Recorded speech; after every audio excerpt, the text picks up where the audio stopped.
So I thought I would talk a little bit about hair. I'm not very good at doing hair, but I'm getting better at it. So I'll do this now to show what I've learned, and then when I get really good at it, I'll do another one. So I'm starting with 4 colors to do a redhead.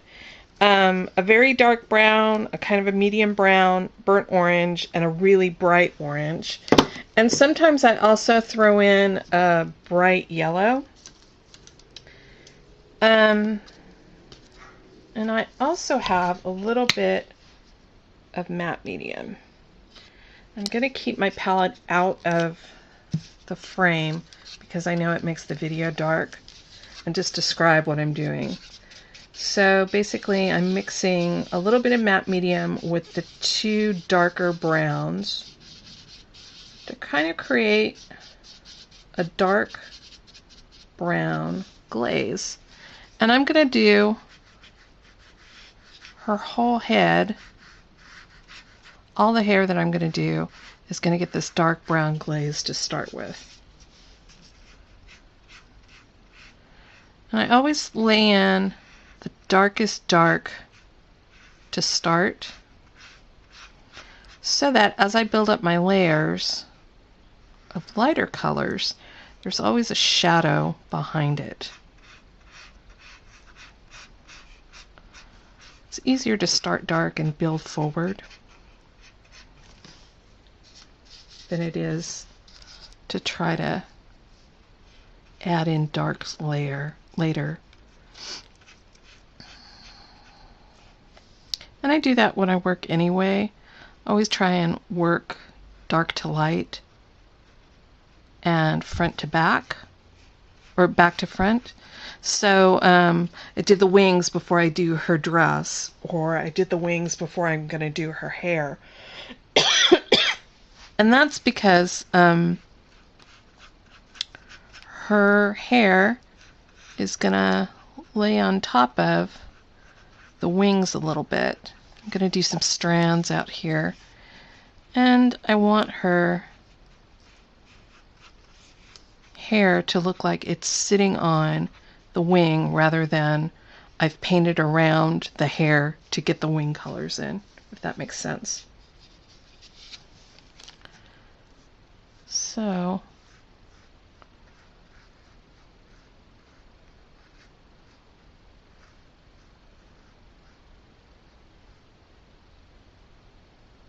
there's my dark. I'm just going to extend it beyond the cut edge of the magazine image a little bit. Just another thing I like to do. Extend the color outside the image a little bit. Just makes it look a little bit more realistic. Okay.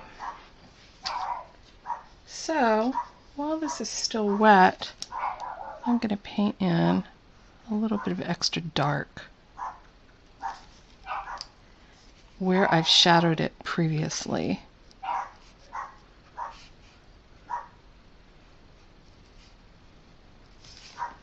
And I can do this while it's still wet rather than waiting for it to dry.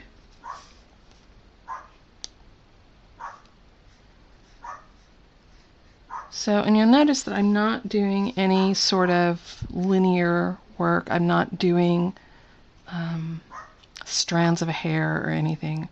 I'm just blocking in some shapes right now.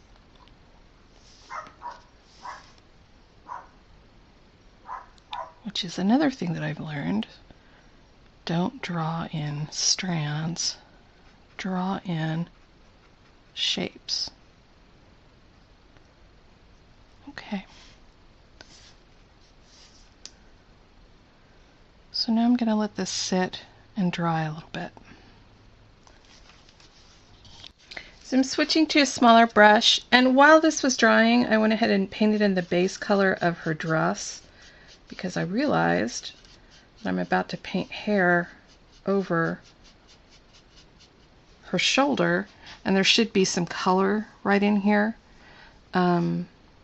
rather than just gesso.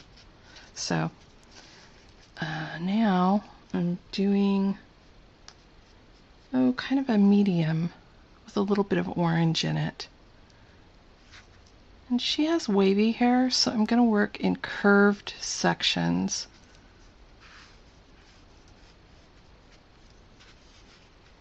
And I'm just sort of following the shadows that I laid in.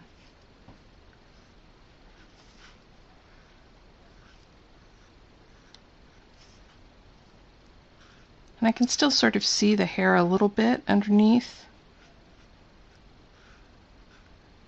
And again, I'm not painting strands, I'm just painting shapes to paint in sort of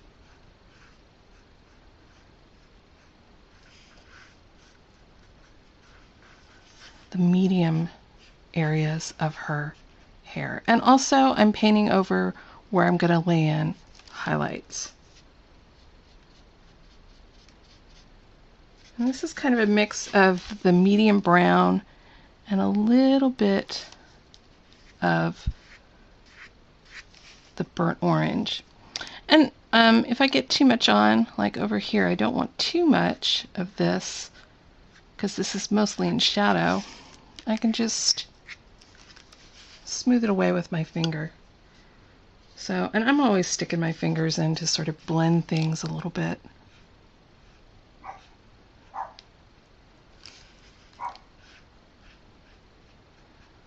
So I'm just doing sort of curved shapes to get in the midtones.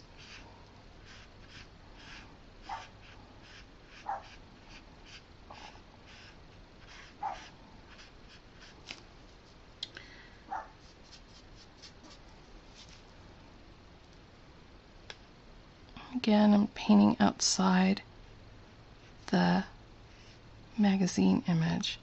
And I'm partly doing that because there's a white cut edge along the edge of the magazine. And if I don't paint beyond the edge, that white cut edge, strangely enough, will keep showing as I layer, as I build my layers. It just always shows, so I want to get rid of it.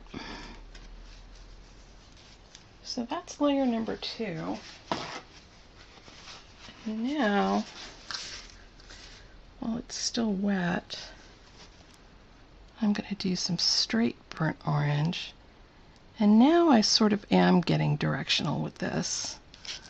I'm going to lay in the beginnings of highlights. I'm sort of picking up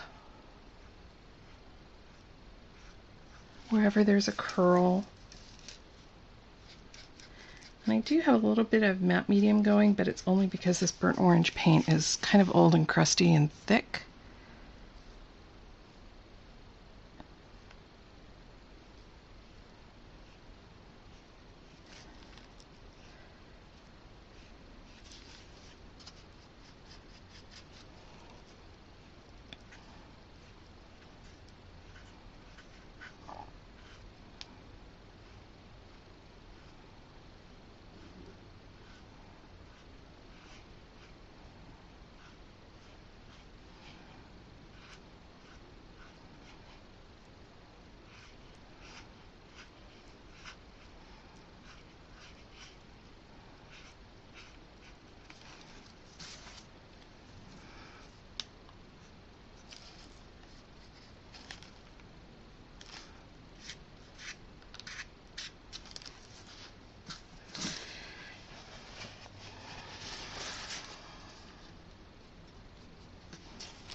This is the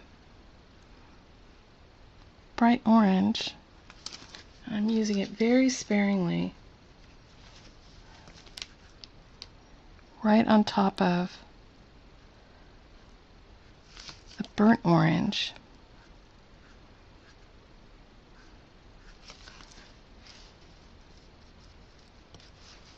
Just to give myself some highlights. And again, directionally, so I'm trying to create the illusion of curls. I'm still not really great at curly hair. I can fake it a little, but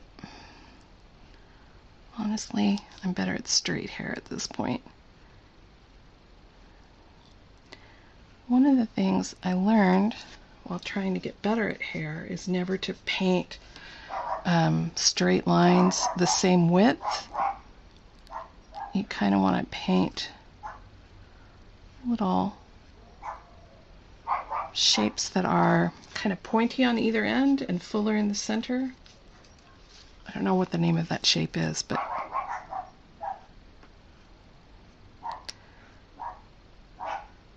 that way you don't look like you're painting strands.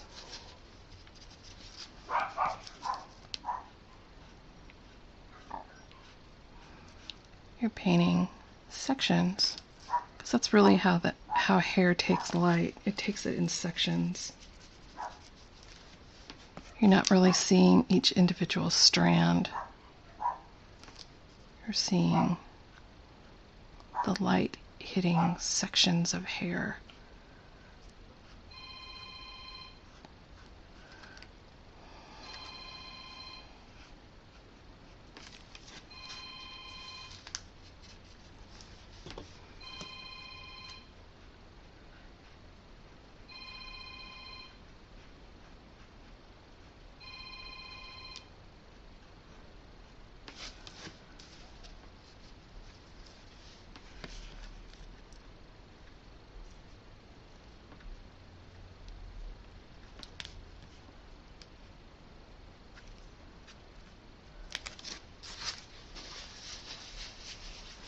So I think this is almost done.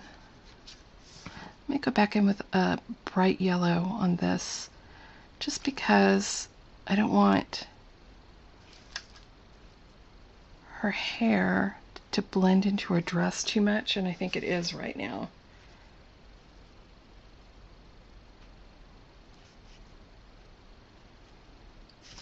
So now I'm adding just a little bit of a lighter orange, and you can see how light this is. It's very much lighter. This is my darkest dark, and this is my lightest light. So you can see there's a huge color range there. I can get away with that with a redhead, or even with blondes. Blondes have a big color range in their hair. I'm worst at doing brunettes right now because they always end up being redheads.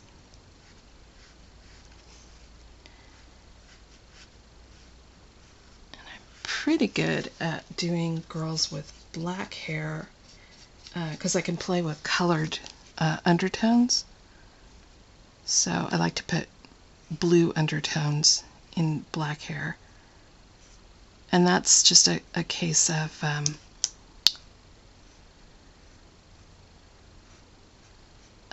replacing one of these colors with blue as I'm painting. So usually if I do black hair, I'll start with black as the darkest dark, and then my next color will be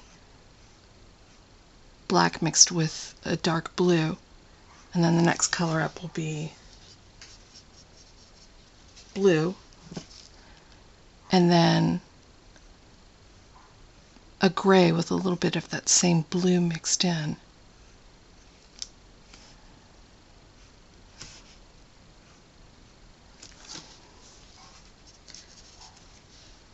So I'm glad I added this in because now you can see, oops, too much. You can see the curls in her hair. Before it was a little mushy. But just adding this to